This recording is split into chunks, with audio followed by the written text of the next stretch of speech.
আগের ভিডিওতে দেখেছিলে যে ওই মন্দিরটাতে নেট করা ছিল, যার জন্য রঙটা ঠিকঠাক আসেনি। এই মন্দিরটাতে মোটামুটিভাবে প্লাস্টার সমস্ত রকমভাবে করা, ঠিক আছে।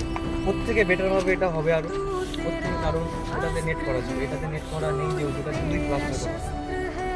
যেখানে মাথা নত হয় সেখানেই আসল শক্তি পাওয়া যায়।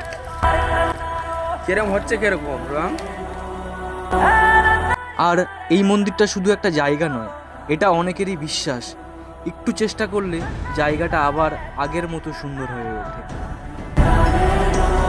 আর হ্যাঁ, ছোট্ট ছোট কাজেই একদিন বড় পরিবর্তন আনে।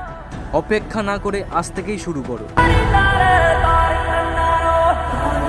আর কাজটা দেখতে ছোট লাগলেও এই পরিবর্তনটাই আসল। কেউ না করলেও আমরা করব।